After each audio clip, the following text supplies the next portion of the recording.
mag-secret file ay ilike mo muna ang video na to at mag-subscribe na sa aming YouTube channel. Don't forget to click the notification bell para hindi ka nahuhuli sa latest episode ng DJ Rocky's Secret Files.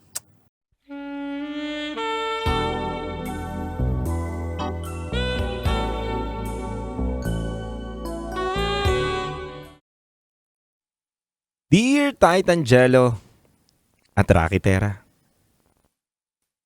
nahihiya akong sumulat pero wala na rin akong ibang magawa. Kaya itutuloy ko na lang din ito. Nais ko po sana makahingi sa inyo ng kahit konting payo man lang. Tago niyo po ako sa pangalang Manuel at ito po ang aking SPG as in Super Pakganern Secret File. DJ Titangelo at Rakitera, binilihan kasi ako ng bagong sapatos ng girlfriend kong itago natin sa pangalang Vina. Bago siya bumili, sinukat naman niya yung dalawang paa ko.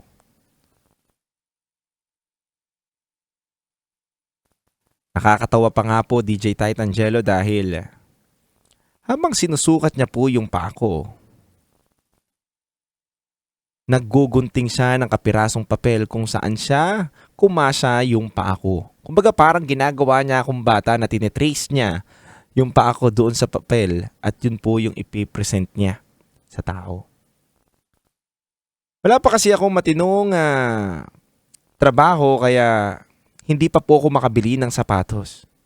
Kaya sobrang saya ko naman na may ganong ugali ang aking partner. Meron siyang initiative na gusto niyang magbigay na lang ng sapatos sa akin. Siya na raw muna ang bahala at laking pasasalamat ko syempre sa kanya dahil ginagawa niya ito para sa akin. DJ Titangelo at DJ Rakitera, medyo natagalan si Vina sa Maynila. Mga halos 1 buwan din. Kaya medyo matagal-tagal po ako naghintay. Halos 4 na linggo rin po ako naghintay para sa pasalubong niya sa akin. At sa unang pagkikita naming dalawa, matapos ang halos 1 buwan, hindi kami nagkapigilan. Imbis na yung pasalubong niyang sapatos ang aking susukatin,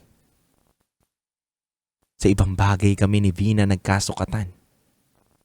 Nagkasukatan kami kung sa kung paano at gaano namin na-miss ang bawat isa. DJ Titangelo at DJ Rakitera, na-miss ko sobra si Vina. Na-miss ko yung lambot ng paghawak niya sa kamay ko. Ang mabango niyang katawan. Ang boses niyang masarap gawing ringtone sa gabi. At ang basa niyang buhok. Dahil bagong ligo siya. Bago kami magsukatan ng kiliti namin sa isa't isa.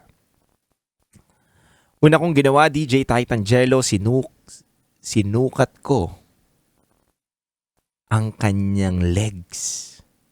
Pataas sa kanyang bewang. Sinusukat ko gamit ang aking dila. Dahan-dahan pataas sa kanyang katawan. Sinukat ko din ang mga daliri ko.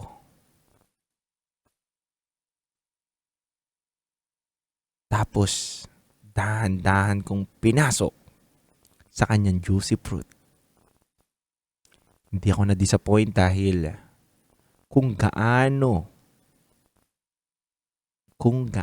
ko naiisip katamis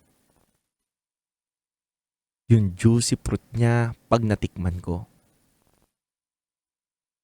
Ganun din naman talaga katamis yung natikman ko, yung juicy fruit niya.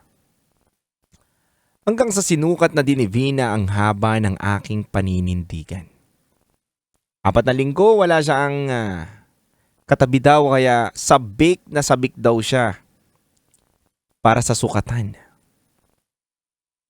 Halos hindi na daw talaga siya makapaghintay ng ilang araw pero tiniis niya na lang daw po. At sa sobrang sarap daw ng palitan daw namin ng halik at pagsasabik sa isa't isa, naglagablab daw ang mga katawan namin at nailabas namin sa isa't isa ang hindi masukat na kaligayahan. Matapos ang aming mainit na tagpuan, naaalala niyang ibigay sa akin ang sapatos na pasalubong niya. At nagulat po ko, DJ Titangelo at DJ Rocky, dahil branded po ang binili niya. Mabango pa, amoy factory ng sapatos. At mabilis kong sinukat ang sapatos na dala-dala niya at hindi ito kumasya sa akin. Oo, Titangelo at Rakitera, bitin na bitin ang size ng sapatos na dala niya. Kaya naramdaman ko yung lungkot ng mukha ni Vina. Para siyang na-disappoint sa sarili niya na nagkamali siya ng piniling size ng sapatos. Ako naman, medyo nalungkot din dahil hindi ko magagamit yung binili niya. Pero mas nag-aalala ko para kay Vina. Tila meron siyang panghihinayang sa nabili niyang sapatos para sa akin.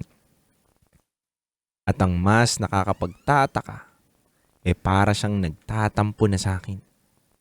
Malamig na mga reply niya. At ewan ko kung nahihiya siya o feeling niya napahiya siya sa pasalubong niya. Hindi ko po alam, DJ Titangelo at DJ Rakitera. At ayaw ko din naman tanungin siya ng basta-basta lang. Titangelo at Rakitera, ano po ba ang tama kong gawin? Gusto ko naman siyang suyuin na okay lang yun. Dahil tao lang siya at nagkakamali. Pero sa kabilang banda, nanghihinayang din ako para sa nagastos niya. Lumampas pala ng 1 linggo mula nung binili niya yon kaya hindi na pwedeng isuoli para mapalitan. Paano po kaya ito? Ayoko namang magtampo sa kanya pero nakakatampo rin kasi dahil hindi niya kasi ako sinama para bumili na lang ng sapatos para hindi na magkamali. DJ Titangelo at DJ Rakitera, ano po kaya ang pwede kong magawa para mabawasan ang kahihiyan na nararamdaman siguro ni Vina? Sana po ay mapayuhan niyo ko. Kaya maraming salamat po. Hanggang dito na lang po muli. Ako si Manuel at ito ang aking SPG. As in, Super Pak Ganun Secret File.